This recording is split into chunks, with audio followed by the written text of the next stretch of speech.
¿Qué tal? ¿Cómo están? Bienvenidos nuevamente a Senado Noticias en su edición central. Revisamos, como siempre, a esta hora información legislativa para usted. Todo el resumen también de esta semana en el trabajo de comisiones, sala de sesiones y mucho más. Estos son los titulares de hoy. Pretenden utilizar los rezagos de cotizaciones para mejorar las pensiones de los sectores más vulnerables. Senadores exigen garantías estatales antes de aprobar este proyecto de ley. En un nuevo reportaje de Senado Noticias estaremos abordando los cambios en la educación superior, la gratuidad y las universidades estatales. El presidente del Senado encabezó el lanzamiento del libro conmemorativo de los 50 años de la reforma agraria en nuestro país. ¿Cómo están? Bienvenidos a las noticias en este viernes 26 de enero. Hay un proyecto de ley en la Comisión de Trabajo que pretende utilizar los rezagos de las cotizaciones de AFP, aquellos que no tienen dueño, para poder inyectarlas a las pensiones más vulnerables de nuestro país. Usted sabe que hay cerca de 200 millones de dólares de AFP, de las pensiones que no han sido renovadas por sus propios cotizantes. Detalles en la siguiente nota. Más de 200 millones de dólares de cotizaciones impagas se han acumulado por años en las AFP. Los empleadores han entregado estos dineros, pero no se han pagado a los cotizantes porque se desconoce quiénes son, ya sea por falta de información en la identificación del trabajador o por un simple error en la digitación de sus datos.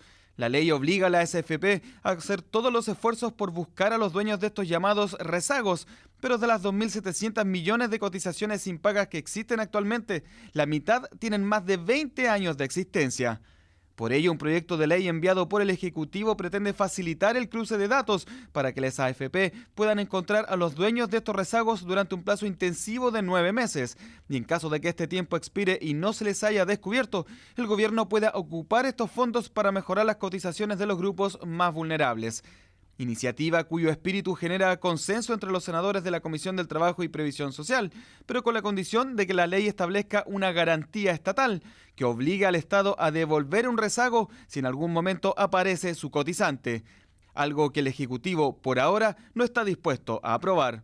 Nosotros vamos y entendemos que no es necesario de acuerdo a los términos del proyecto. Yo creo que eso es un guantazo, eso es apropiarse de recursos que pertenecen a personas determinadas.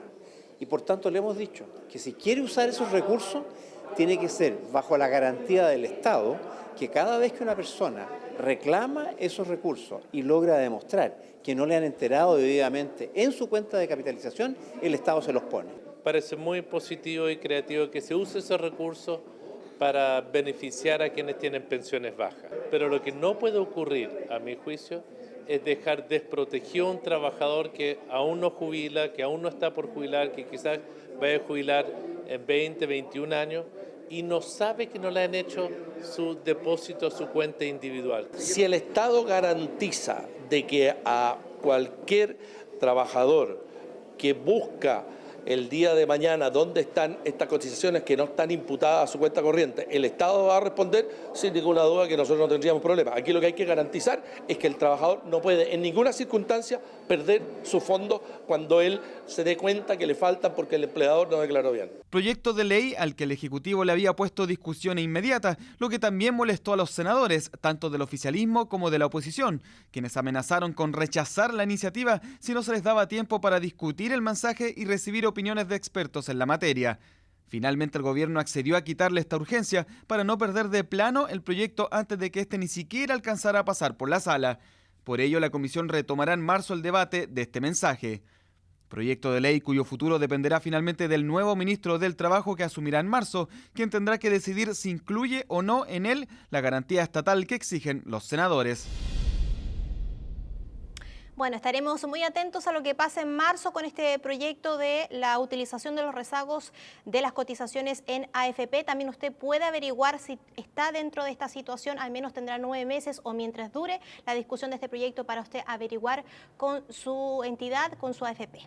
Vamos a otras materias, a lo que ha pasado durante esta semana con los cambios relevantes que quiere hacer el Ejecutivo en cuanto a la educación superior. Esta semana 2 importantes proyectos fueron despachados por el Congreso nacional.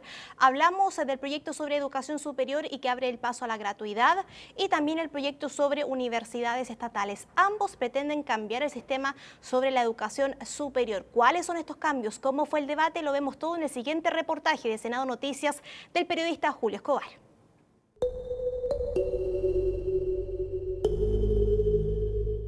Con el desafío de prolongar la reforma a la educación superior y normar aspectos fundamentales en cuanto a gratuidad, fiscalización, calidad, transparencia y lucro, el proyecto sobre educación superior se revisó a contrarreloj durante el mes de enero en el Senado. Hacer el esfuerzo para trabajar viernes y sábado, ¿no es cierto?, para sacar ambos proyectos. De lo contrario, no va a salir este proyecto. Y solo va a salir el de universidades estatales, que yo creo que tiene mayores posibilidades porque tiene menos controversia de ser aprobado en enero. Mire, nadie tiene inconveniente en trabajar viernes, sábado y domingo. Si lo que ocurre es que esa forma de legislar compira con el buen resultado del proceso. Y lo que el gobierno no entiende es que cuando las leyes salen mal, a lo único que se obliga es al gobierno siguiente a revisarlas. Pese a las diferencias, la discusión del proyecto, que había recibido más de 600 indicaciones, pudo avanzar en la Comisión de Educación. En esta instancia se recibieron a 48 invitados, entre estudiantes, funcionarios, rectores y, por cierto, integrantes del gobierno, precursor de este proyecto. Sus ejes centrales son la obligatoriedad de las instituciones de acreditarse para poder funcionar, lo que busca mejorar la calidad. La gratuidad queda garantizada por ley y a través de un sistema gradual que podría a futuro ser universal. Se prohíbe definitivamente el lucro, tipificándolo como delito. También se crea una subsecretaría de Educación Superior, encargada de coordinar el nuevo sistema y proponer las políticas de educación superior. La superintendencia también fue normada en este proyecto de ley y tendrá la función de fiscalizar a las universidades y vigilar el fin efectivo al lucro. Respecto a sus atribuciones, hubo aspectos que los senadores debieron corregir y el gobierno introdujo modificaciones. Que está mucho más conforme a los ámbitos que debe tener, con facultades que son razonables y que permiten una interacción correcta con el principio que aquí es fundamental. Aquí tiene que haber una subsecretaría, tiene que haber una superintendencia, pero también hay que cautelar la autonomía universitaria. Uno de los puntos más exigentes de este proyecto dice relación con la acreditación. Las universidades deberán tener un plan de mejora, hacer una evaluación propia y otra externa para poder iniciar el proceso. En solo una oportunidad, las universidades podrán obtener la acreditación básica, que consta de 3 años.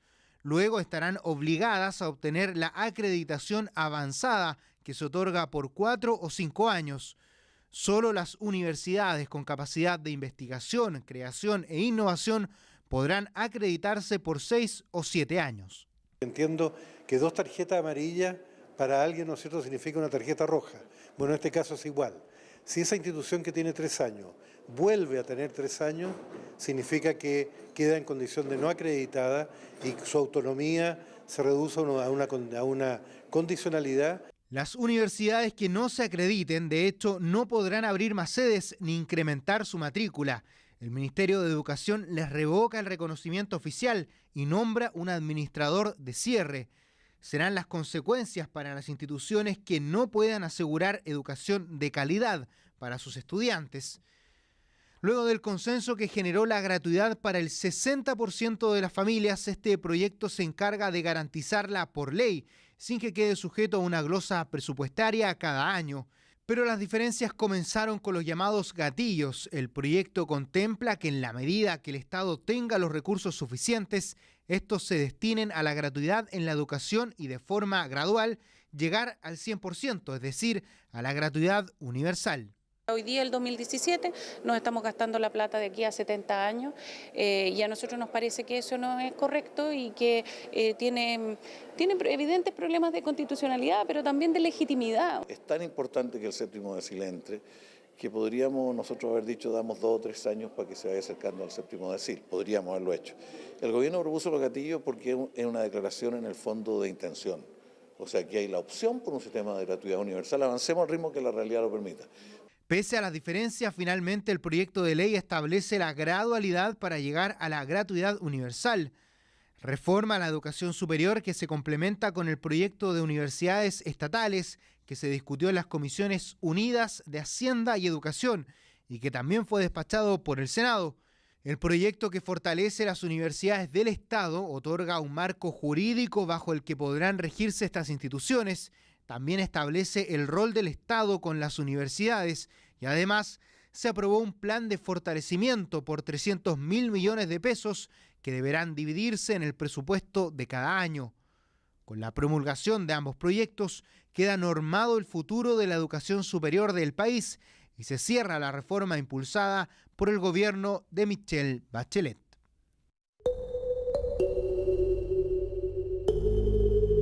Si quiere repetir este reportaje como todos los que hacemos en Senado Noticias los días viernes, usted vaya a nuestro canal de YouTube, ahí puede ver todas las informaciones de proyectos legislativos que se han discutido en el último tiempo.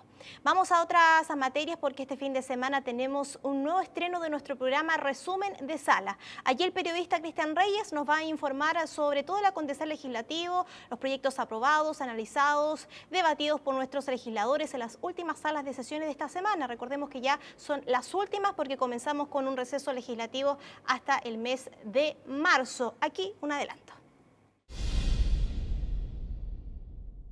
Este proyecto, como está construido, es engañoso, porque crea la apariencia de la gratuidad universal, que no es tal, no existe gratuidad universal en este proyecto, pero crea la realidad de la gratuidad en la medida de lo posible.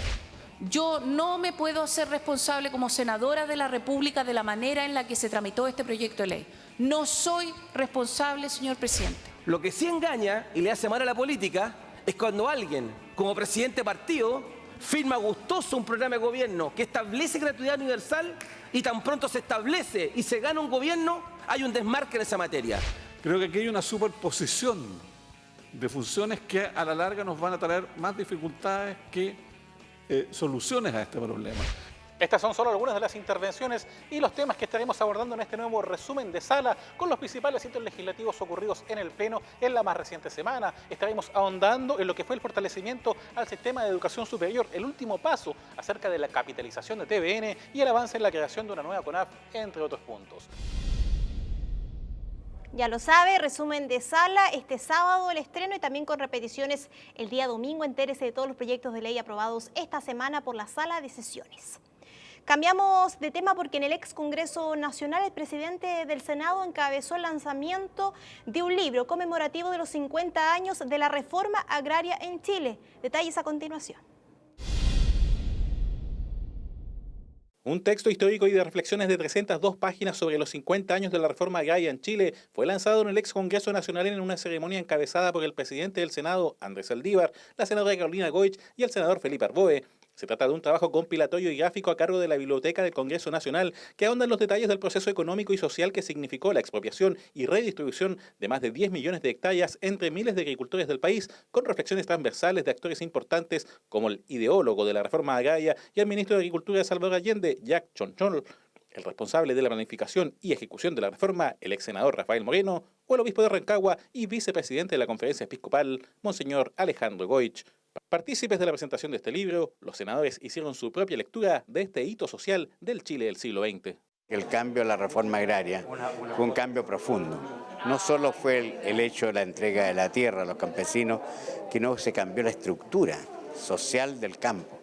Hoy día los campesinos, si uno los visita, son gente que vive con mucha dignidad, no con hojota, no en piso de tierra, donde muchas veces ya tienen sus hijos en la universidad. Tienen otra posición dentro de la sociedad chilena. Entonces, la reforma agraria tuvo ese objeto. No solo entregar la tierra, sino que entregarle dignidad a los campesinos. Una ley que no fue solo una ley, sino que un proceso de reforma sustantivo, quizás el más importante de la historia republicana de nuestro país en el siglo XX, y que permitió no solo un cambio de estructura, hablando de cómo se organizaba el campo y la estructura agrícola, sino también un cambio social que permaneció. A pesar de la dictadura, de la contrarreforma que se hizo, el cómo esto cambió la relación de los campesinos, de la gente que vivía en el campo, los dignificó y dejó atrás la institución del inquilinaje, que era prácticamente semiesclavitud en nuestro país. Creo que es muy importante que a 50 años de una reforma tan estructural, tan trascendental, social, económica y políticamente como la reforma agraria, se haga un texto con esta estatura política y académica, puesto que hay diferentes miradas de personas que tienen diversas experiencias de vida, profesiones, y analizan objetivamente lo que fue esta reforma. Con esta información llegamos hasta el final de Senado Noticias en su edición central. Como siempre les recuerdo más detalles, quedó con alguna duda, quiere saber más sobre algún proyecto, vaya a nuestras redes sociales. Estamos en Twitter, en senado.cl, también en Instagram y en nuestro canal de YouTube, que lo pasamos a revisar a continuación. Un canal donde usted se puede suscribir gratuitamente, allí puede ver Senado Noticias AM, nuestro noticiero central, todos los reportajes que realizamos en Senado Noticias con los proyectos de ley y en definitiva toda la actividad legislativa que se realiza aquí en la corporación diariamente. Suscríbase, es gratuito. También estamos en nuestra señal HD experimental en varias regiones, por ejemplo en Valparaíso en la 45.2, en Santiago en la 44.2 y también, atención, en Concepción y Talcahuano 38.2, cada día más cerca de usted. Que tenga muy buenas noches y nosotros nos reencontramos el día lunes.